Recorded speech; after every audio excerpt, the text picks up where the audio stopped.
آخری زمانے میں اس کو سمجھیں کہ صاحب واپس آئے گا، یعنی کیا؟ ان کی پرستش شائع ہوگی۔ کس کے نام پر؟ خدا کے نام پر، روح کے سکون کے نام پر۔ لوگوں میں یہ شائع غالب ہوں گے۔ اور آخری زمانے میں کون لوگ امان میں رہیں گے؟ غور کریں، کون امان میں رہیں گے؟ وہ افراد جو 2 صد کے باہر ہیں۔ یعنی کیا؟ وہ افراد جو 2 صدوں کے درمیان ہیں، ان کا کام تمام ہے۔ ضمانت ہے کہ ان 2 صدوں کے درمیان افراد امان میں نہیں رہیں گے۔ کون سے افراد ان 2 صدوں کے درمیان میں ہیں؟ وَجَعَلْنَا مِن بَيْنِ أَيْدِيهِمْ سَدًّا وَمِن خَلْفِهِمْ سَدًّا فَأَغْشَيْنَاهُمْ فَهُمْ لَا يُبْصِرُونَ۔ ہم نے ایک دیوار ان کے آگے کھڑی کر دی ہے اور ایک دیوار ان کے پیچھے کھڑی کر دی ہے، سو ہم نے ان کو ڈھانپ دیا ہے، پس وہ کچھ نہیں دیکھ سکتے۔ یعنی یہ لوگ بصیرت حاصل نہیں کریں گے۔ اور اس آیت کی تفسیر کے ذیل میں بیان ہوا ہے کہ یہ وہ لوگ ہیں جو امیر المؤمنین علیہ السلام کی ولایت کو قبول نہیں کرتے ہیں۔ آخری زمانے میں جب جنات حملہ کریں گے، جب جنات لوگوں پر حملہ کریں گے تو بعض افراد ہوں گے کہ جو ذوالقرنین کی تلاش میں ہوں گے۔ جب تاریخ پر نگاہ ڈالتے ہیں تو ایک وہ ذوالقرنین ہے کہ جس کا انتقال ہو گیا ہے، اس کے علاوہ ہمیں کوئی ذوالقرنین نظر نہیں آتا۔ یہ آیات در حقیقت مہدوی آیات ہیں۔ 2 صدوں کے درمیان موجود لوگ امان میں نہیں ہوں گے۔ پھر کون امان میں ہوگا؟ وہ قوم کہ جو ان 2 صدوں کے باہر ہوگی۔ یہ لوگ منجی کے منتظر ہوں گے۔ 2 صدوں کے درمیان وہ افراد ہیں جو ولایت امیر المؤمنین علیہ السلام کو قبول نہیں کرتے ہیں، اور ان صدوں کے باہر ولایت کو قبول کرنے والے افراد ہیں۔ اور یہی وہ افراد ہیں جو امان میں رہیں گے۔ کس سے امان میں رہیں گے؟ یہ افراد شیاطین کے ہاتھوں امان میں رہیں گے۔ تیسرا گروہ وجود ہی نہیں رکھتا، یا صد کے اندر یا صد کے باہر، یا ولایت علی علیہ السلام یا ولایت شیطان۔ دعائے ندبہ کے آخر میں ہم کہتے ہیں کہ ہماری پیاس ختم ہو جائے، اور قرآن ایک جگہ پر بیان کر رہا ہے کہ ماء المعین یعنی گوارا پانی۔ یہ کس کے بارے میں بیان ہوا ہے؟ امام زمانہ علیہ السلام کے بارے میں، کہ جس وقت آپ ذوالقرنین کو کھو دیں گے تو کہاں گریں گے؟ گرد آلود چشمے میں گریں گے، کیچڑ سے بھرے ہوئے چشمے میں۔ وہ افراد جو گوارا پانی کو چھوڑ کر گرد آلود پانی کی طرف جائیں گے، جتنا بھی اس سے پئیں گے پیاس بڑھتی چلی جائے گی، یہاں تک کہ صبر کریں اور گوارا پانی آ جائے، یعنی چشمہ صاف چشمہ پھوٹنے لگے۔ دوسری طرف قرآن میں سورہ کہف میں بنیادی طور پر ایک ایسا سورہ ہے کہ جو تصویر سازی کر رہا ہے، ایسے افراد کا ذکر کر رہا ہے کہ جنہوں نے 300 سال عمر کی۔ کیا خدا اصحاب کہف کو مرنے کے بعد دوبارہ زندہ نہیں کر سکتا تھا؟ بے شک کر سکتا تھا، اس کے لیے کوئی مشکل کام نہیں تھا۔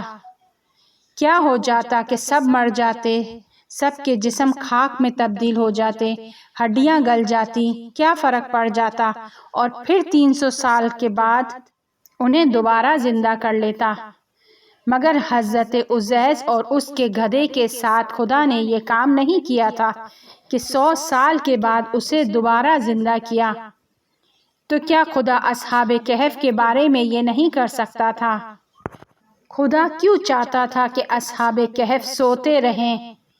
خدا بتانا چاہ رہا تھا کہ اگر کوئی شخص طولانی عمر کرتا ہے تو یہ کام میرے لیے کوئی کام نہیں ہے، اور جو خدا 300 سال زندہ رکھ سکتا ہے، کیا وہ خدا 2300 سال زندہ نہیں رکھ سکتا؟ خدا کے لیے کوئی مشکل نہیں ہے۔ اس کے بعد خدا قرآن میں ایک اور قصے کو بیان کر رہا ہے۔ ایک شخص ہے کہ جو سبب اور اسباب کے نظام میں ایک خاص مقام رکھتا ہے، کچھ ایسے کاموں کو انجام دیتا ہے ایک بچے کو قتل کر دیتا ہے، ایک کشتی میں سوراخ کر دیتا ہے، ٹیڑھی دیوار کو سیدھا کر دیتا ہے، ایسے ایسے کاموں کو انجام دے رہا ہے کہ اولو العزم پیغمبر بھی اس کے کاموں کی سمجھ نہیں رکھتے ہیں۔ یہ کون سا علم ہے کہ جو اولو العزم پیغمبر کے پاس بھی نہیں ہے؟ خدا کے لیے کوئی مشکل نہیں ہے کہ کسی کو سبب اور اسباب کے تمام علم کو عطا کرے اور پھر اسے دنیا میں بھیجے، ایسا علم اور ایسی طاقت عطا کر کے بھیجے کہ عقل انسانی اس کی سمجھ سے قاصر ہو۔ اس کے بعد ایک اور قصے کو بیان کر رہا ہے۔ کس کا قصہ؟ ذوالقرنین کا قصہ، کہ جو عالم کے شرق اور غرب کو اپنے اختیار میں لے لیتا ہے، شرق عالم سے لے کر غرب عالم تک، کہ جس مذکورہ کی شناخت کر دی گئی ہو، یعنی پورے سیارے زمین کو اپنے اختیار میں لے لیتا ہے۔ اور ذوالقرنین کے وقت امریکہ کو کشف نہیں کیا گیا تھا، چین اور افریقہ میں رہنے والوں کو تو انسان نہیں سمجھا جاتا تھا۔ دنیا بین النہرین کے درمیان تھی، تمدن کا مرکز یہیں پر ان دو نہروں کے درمیان تھا، اور ایسے میں وہ شخص جاتا ہے اور افریقہ کے شمال سے لے کر چین تک کو اپنی دسترس میں لے لیتا ہے۔ کیا ہوا ان تین قصوں میں؟ طولانی عمر، عجیب مقام، خاص علم سے بہرہ مند، اور ایسا شخص آئے گا کہ جو دنیا پر حاکم ہو جائے گا۔ تو یہ تو خود ہمارا ظہور ہے۔ قرآن کی شگفتگی، قرآن کا معجزہ یہی ہے کہ قصوں کو پہلی تہہ میں ایک قصہ بیان کر رہا ہے، دوسرے تہہ میں ایک اور قصے کو بحث میں لے کے آ رہا ہے، تیسری تہہ میں ایک اور قصہ ہے، الگ الگ اتنے سارے قصوں کو بیان کر رہا ہے۔ اور سب سے بڑی بات یہ ہے کہ سب کے کلمے اس قصے سے متعلق ہیں، سب ایک خاص حساب کتاب سے ہیں۔ پھر ایسا نہیں ہے کہ اچانک ایک کلمہ آ جاتا ہے بیچ میں، کہ جیسے الف لام میم، بلکہ اس کی بھی اپنی جگہ پر ایک خاص اہمیت ہے، ایک خاص اعجاز رکھتے ہیں یہ کلمات۔ امام صادق علیہ السلام کی خدمت میں کچھ لوگ آئے اور عرض کی کہ یہ بنی امیہ کب چلے جائیں گے، کب ان کے ہاتھوں سے ہم لوگ سکون میں آئیں گے؟ امام نے کہا کہ تمہیں معلوم نہیں ہے کہ فلاں سال میں بنی امیہ چلے جائیں گے، ان کی حکومت ختم ہو جائے گی۔ اب آنے والا شخص پوچھنے لگا کہ ہمیں کہاں سے معلوم ہو کہ یہ کب ختم ہو جائیں گے؟ امام نے فرمایا مگر تم لوگ قرآن نہیں پڑھتے ہو۔ اب وہ شخص حیران و پریشان ہو کر امام سے پوچھنے لگا کہ قرآن میں کہاں بنی امیہ کا ذکر ہے، کہاں بنی امیہ کا نام لکھا ہوا ہے؟ امام فرمانے لگے مگر تم لوگوں نے قرآن میں نہیں پڑھا کہ الف لام میم صاد؟ حضرت نے فرمایا کہ الف کا عدد ایک ہے، اور پھر اسی طرح انہوں نے کچھ حساب کیا اور ان لوگوں کو ایک سال کا بتا دیا۔ راوی کہتا ہے کہ ہم لوگ انتظار میں تھے کہ وہ سال آئے، اور ہم نے دیکھا کہ وہی سال آیا اور مروان اس دنیا سے چلا گیا، وہی سال کہ جس کی نشاندہی امام نے قرآن کے ذریعے سے کی تھی۔ قرآن کی آیات بظاہر آیات ہیں، لیکن اس کے ذیل میں علوم کے خزانے چھپے ہوئے ہیں، راز چھپے ہوئے ہیں۔ ایک ہی آیت سے چند علوم کے خزانے نکل رہے ہیں۔ آیت ایک ہی ہے لیکن چند معنی رکھتی ہے، بالکل اسی طرح کہ جیسے ہم کمپیوٹر کے لیے کی بورڈ پر شفٹ کا بٹن دباتے ہیں، بٹن سارے وہی ہیں لیکن ان کے کام میں تبدیلی ہو جاتی ہے، وہ کچھ اور ٹائپ کر کے دیتا ہے۔ قرآن بظاہر قرآن ہے لیکن انسان کی فکر سے بالا تر ہے، اور قرآن کا معجزہ ہی یہی ہے کہ ایک آیت ایک طرف ایک علمی حقیقت کی طرف اشارہ کر رہی ہے تو دوسری طرف وہی آیت ایک معرفتی بحث کو اجاگر کر رہی ہے، اور تیسری طرف وہی آیت ایک تاریخی واقعے کو بیان کر رہی ہے۔ اور الفاظ کا چناؤ ایسا کیا گیا ہے کہ تمام معانی پر ڈھل جاتا ہے، اسی حساب سے معنی بنتے ہیں۔ ذوالقرنین کا ذکر بھی کچھ ایسا ہی ذکر ہے۔ قرآن میں ہے یسألونک عن ذی القرنین۔ قرآن بیان کر رہا ہے کہ آپ سے ذوالقرنین کے متعلق سوال کرتے ہیں۔ وہ کون سے افراد تھے جو ذوالقرنین کے بارے میں پوچھ رہے تھے؟ اس آیت کے شان نزول کو اگر دیکھتے ہیں کہ وہ یہودی آئے تھے اور پوچھ رہے تھے کہ تورات میں یہ قروش کون ہے۔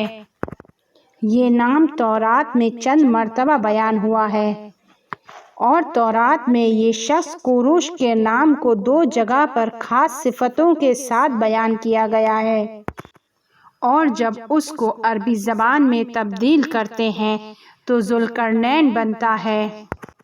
وہ قورش کہ جس نے پہلے دنیا کے ایک حصے میں جنگ کی اور پھر دوسرے حصے میں جنگ کی۔ ذوالقرنین کا قصہ قرآن کا ایک معجزہ ہے، ایک ایک جزئیات کی توضیح دے رہا ہے، ایسی جزئیات جو انسان کے رونگٹے کھڑے کر دے۔ یہ شخص پہلے مشرق میں جاتا ہے اور پھر مغرب میں جاتا ہے۔ آذربائیجان میں، قفقاز میں صحرا نشین قوم سے اس کا سامنا ہوتا ہے کہ جو وحشی قوم ہے جو اوپر سے حملہ کرتی تھی۔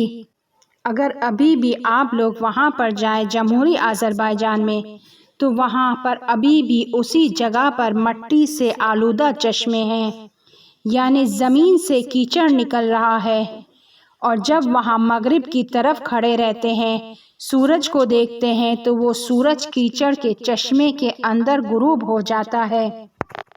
غور کریں، کیچڑ کے چشمے، گرد آلود چشمے، یعنی عدم دسترسی کس تک؟ امام زمانہ علیہ السلام تک۔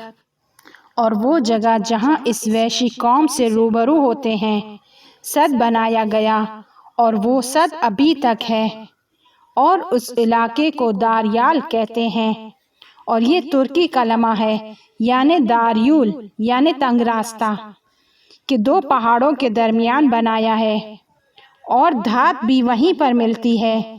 لوکیشن بھی دے رہا ہے قرآن کہ وہ جگہ جہاں سورج کیچڑ میں ڈوب جاتا ہے، اور جب وہاں جاتے ہیں تو جہاں تک نظر جاتی ہے وہاں تک صرف کیچڑ ہی کیچڑ نظر آتا ہے۔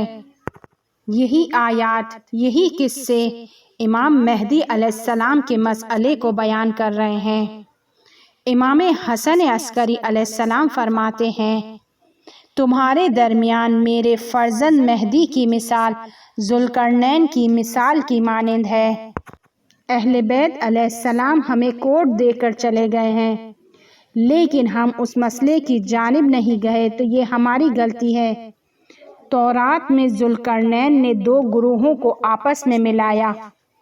ان کی والدہ ماد سے تھی اور ان کے والد فارس سے تعلق رکھتے تھے۔ جب ان کی شادی ہوئی تو دونوں گروہ خاموش ہو گئے، دونوں گروہ کے درمیان جنگ ختم ہو گئی۔ امام زمانہ علیہ السلام بھی 2 امتوں کو، 2 گروہ کو آپس میں ملائیں گے۔ ان کی والدہ بنی اسرائیل سے ہیں اور ان کے والد بنی اسماعیل سے ہیں۔ روایت میں ہے کہ امام زمانہ علیہ السلام کا ہیکل بنی اسرائیلی ہے اور ان کا چہرہ بنی اسماعیلی ہے، یعنی ایک طرف مسلمان خاموش ہو جائیں گے اور دوسری طرف یہودیوں کے منہ بھی بند ہو جائیں گے، سب کے منہ بند ہو جائیں گے۔ 7 امام ایسے ہیں کہ جن کی والدہ کنیز تھیں۔ خدا چاہتا ہے کہ ایک ایسا اتفاق پیش آئے جو جہانی ہوگا اور سب اپنا چہرہ اس میں دیکھیں۔